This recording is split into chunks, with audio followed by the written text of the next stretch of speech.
نام شما چی بود؟ من بهروز. بهروز. سلام. علیکم سلام. Nice to meet you. که مثال شما یک کار نداره نشد همینطوری کسون باور میکنید مردم باور که غم میتین شما. چی؟ الو. نفهمیدم. ما مردم سوئد نمیتیم؟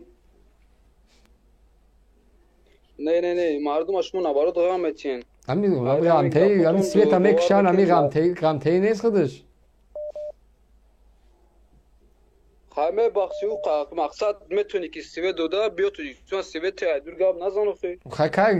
یگام رحمانوف خالی کرده از وظیفه را به استعفا میره و مدام نمیتونه که تا نسل دیگر بره و صاحب شه و برای مردم خدمت کنه.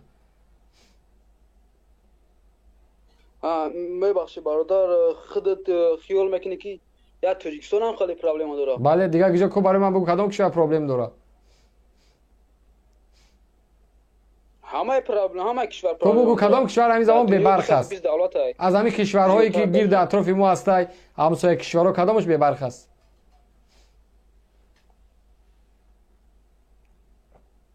ها؟ ای بچه هندوستان چی؟ یک تاجیکستان هندوستان چند مرتبه تاجیکستان کارونه؟ خب هندوستان خواه برق نداره؟ هوای برق داره مثال هوای برق نه اگه میدونی؟ چیخه میدونم من رفتگی اومدگی نمیدونم. اونا پیشوای ملت ندارن نجات دهنده سیاره ندارن آخی. کی دارن بعد؟ ولی رابرت هن خیلی یکم رابرت هن که مثال اونا یک راهبر دارن یک نفر میبیو میره. ما یک بوت نازنین داریم نجات دهنده سیاره پیشوای تاجیکان دنیا. ما خواه برق نداریم نه ما خواه برق داریم. اهالی هندوستان و مساحت چه فکر کنو اهالی تاجیکستان و مساحت تاجیکستان فکر کنو. ما به حکومت افغانستان خواه برق میفروشیم با ازبکستان خواه برق میفروشیم. چرا برای مردم خما خواه برق نیست؟ منطق در کجاست؟ شما چی میگین خودتون نمیدونه؟ شما خیال میکنه که تاجیکستان میفروشد صادرات نداره برای خودش اگم چی داره؟ دولتایی که مقصد خطی اون هواپیما چی داره؟ افغانستان چی صادرات داره؟ افغانستان مثال مثال قزاقستان از قزاقستان ما قزاقستان خواه برق نمیفروشیم. ما تاجیکستان و افغانستان و ازبکستان افغانستان ما چی به دست میاریم وقتی خواه برق برای او میتیم؟ مواد مخدر؟ الو از افغانستان ما چی به دست میاریم؟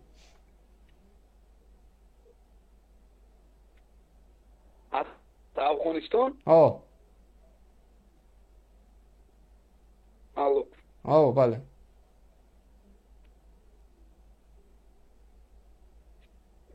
الو بفرما گوش میکنم. از افغانستان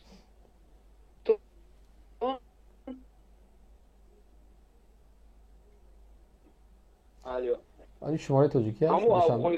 یک جای حلال در بس یا اینترنتی درست براتون نمیتر میبرویم با همو دعوا میکنین و انا شما تاجیکستان ایتا میکنین. چه؟ نه بستین دقیقا مردم تاجیک تینجا هم کسا یا تینجا سیمو مصد کویز تینجا. من نگفتم شما تین نیست. ما میگم از افغانستان چی میگن که خواه برق بیوزش میتیم؟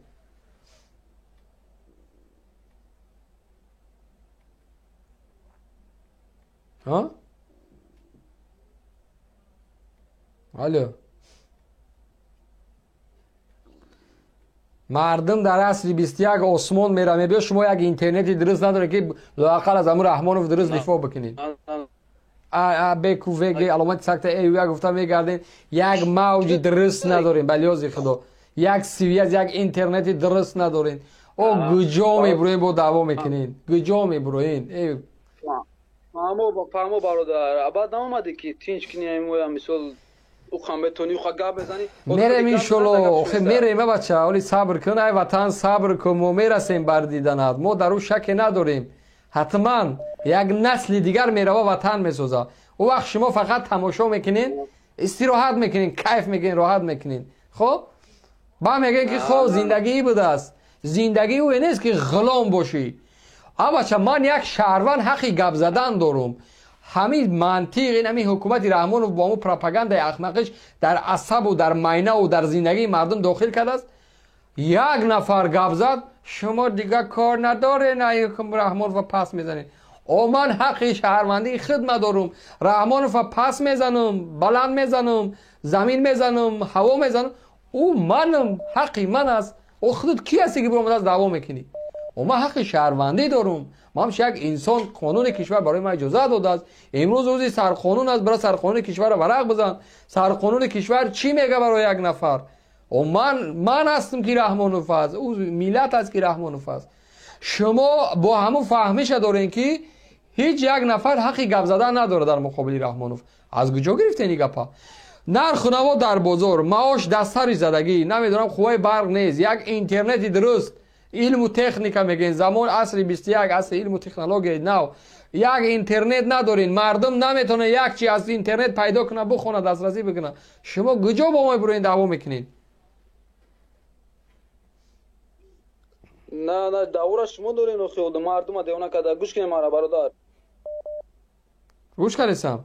الو. آخر اون مردک هم خیلی مردک هست که مثال وطن خودش داره تاجیکایو در ای دوری مثال میگم دودوی میکند ایرانگی ما فکر میکنم که ایرانگی زنک فعلا در نظرت میتوافی بیاد دودوی که اوخه کسایی که در تاجیکستان دودوی کردن در زندانن و کی بودن با؟ نه правильно доказать есть وقتی باشد که هیچ کس زندان نمیکنه. هیچ کس زندان نمیکنه؟ نه. خب در تاجیکستان آزادی بیان هست؟ ها؟ بله کنشم. خب کنین تو درباره چند جمله از بدبختی ها یا که از مینوس اومای رحمان گپ زن همچه یک انسان میتونی گپ زده؟ آخه تاجیکستان آباد شده است. فرقی نداره آباد شده است. سوال جواب ده؟ سوال جواب ده. آباد شده است. آباد شده است. 2 میلیون در مهاجرت چی کار میکنه؟ آباد شده است. آباد شده است. چی آباد شده است؟ سوال جواب ده. در تاجیکستان آزادی سخن بده است. هیچ یک راهبر کشور 100% ایدئال شده نمیتونه. من یعنی که جواب میتونم در گپم. اگر بهترین سیاستمدار دنیا را بیار در یک نظام با مشکلات داره. همه دنیا در چیز هست. در مقابل پرزیدنت امریکا گپ میزنن، در مقابل پرزیدنت روسیه ده ها و صدها بار میتینگ و گردی همایی کردن، در مقابل پرزیدنت های اروپایی گپ میزنن. تو همچی یک شهروند که در مقابل عمر رحمانوف گپ زد در کدام سیاست ضعیفی داره؟ بفرما.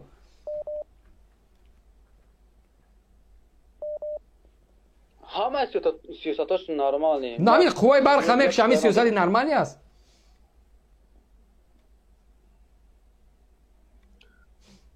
آخه خوای برگ وقتی چه بگم ما آخه مقصد ندارن تکنیکا که نه نیست آخه نیست نکی در 30 سال قوری پدرشون نخورن تکنیکا را نه نکردن. اوی بوستانسرا داشتن، بوستانسرا ساخته تو نیستن، قصرها ساخته تو نیستن، ماشینای تای پاشون بی آوی دهنت میره خودت نمیدونی او چی ماشین است.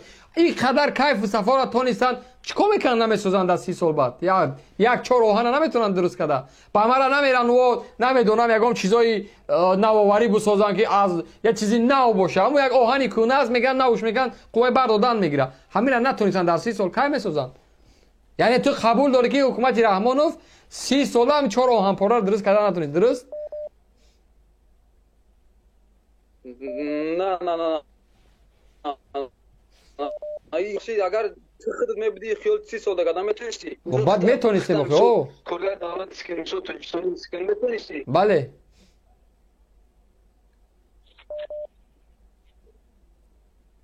او هیچ چشمبندی نداره.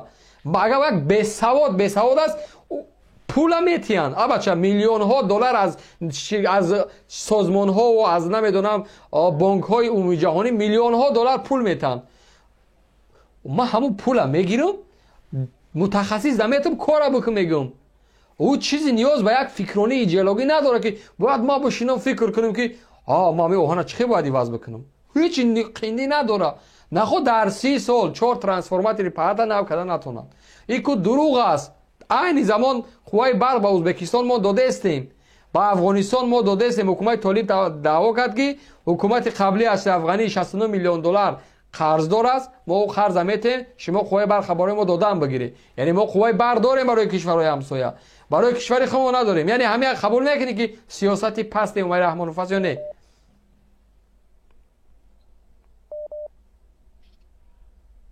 ها نه قبول نمیکنم نه کدامش ها یک کمبودی بگو رحمانوف هیچ کمبودی نداره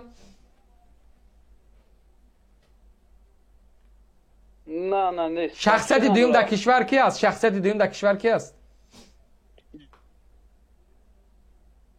کیو بود کار ها جنگ توجیکستان ها شخصیت دوم در کشور کی است شخصیت دوم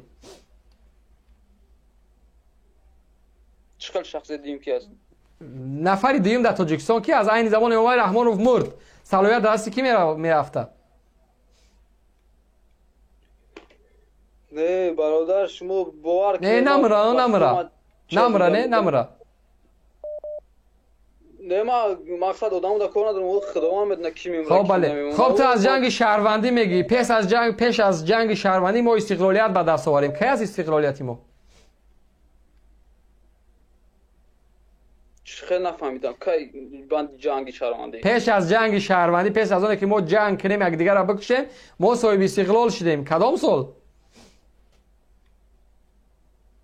91 اما زیر اعلامیه استقلالیت کی امضا گذاشته است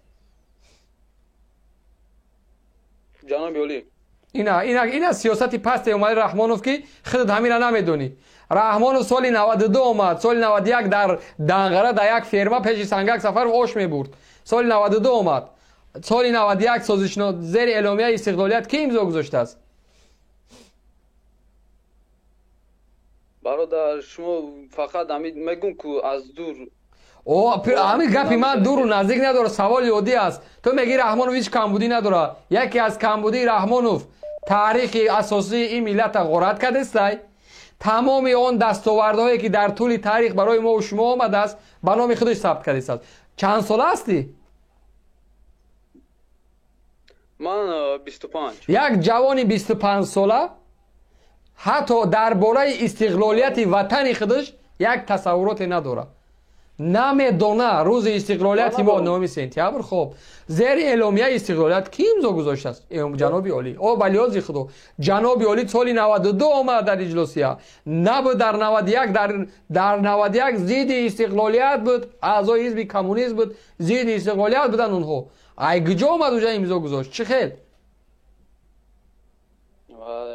خیلی شما قدر میدونید ما باور نکنید ما شما میشنیم مثال گپ نمیزدم ما دور مثال میگم لیکن ما آخر راست گپ نرمال زندگی داریم چیکار میکنی خودت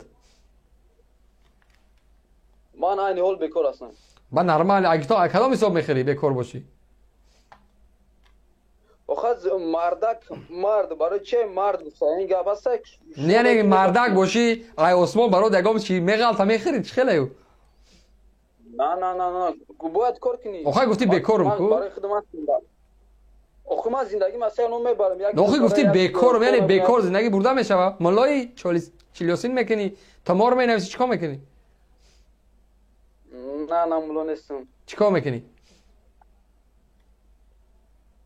برادر من نه دانشگاه تمام کردم دانشگاه کدام بخش خلاص کردی نه اینش سکرت نه که تمام کردم یعنی تو چقدر دانشگاه خوندی برای تو که دیپلم گرفتی بله متخصص کدام بخشی یوریست بوغالتر انجینیر آموزگار چی کامپیوتر اینفرماتیکا هستی وزیر علاقه کی است در تاجیکستان یعنی از همون بهتر خود هستی یا نه نه یعنی او گرن نه ها نظر خود همچه یک جوان همون را چه قبول داری رئیس علاقه یک نفری که ببین میگه که برای ماشین بیزنس کتاب آدینه را خوندگی نه دو خونده را خوندگی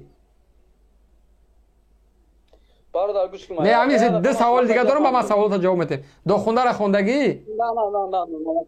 مکتب کونه را خوندگی؟ صدری نانی خوندگی. آن از مکتب کونه صدری نانی. همین خونده و دو خونده و آدینه هم اثرهای صدری نانی است. همون نفر میگه که اون همون متخصص میگه برای بیزنس ماشینی بیزنس این همین کتابا رو باید بخونی. خود چه قبول میکنی؟ او اثرهای صدری نانی در برای چی است؟ گوش کن برادر. که من گفتی که من سلامتی مخون تمام خواب میکنم. هم خیلی سلام نسلوا. گوش کن برادر.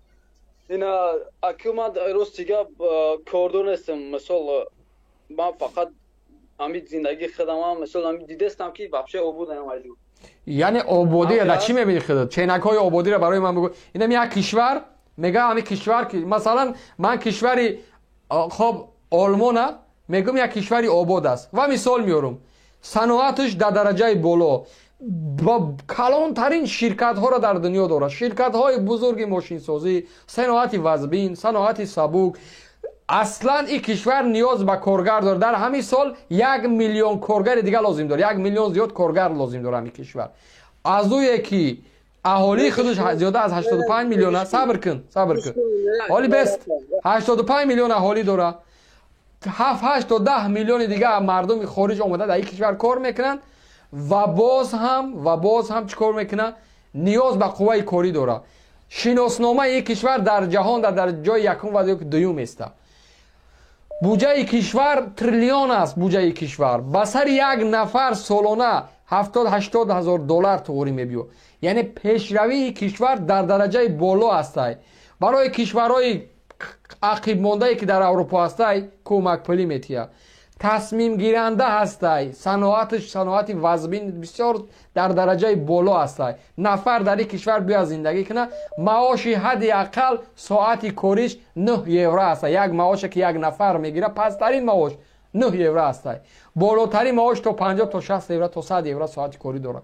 یعنی این کشور من میگم کشور پیشرفته است. تو تاجیکستان همین پیشرفته در کدام چنگ میبینی؟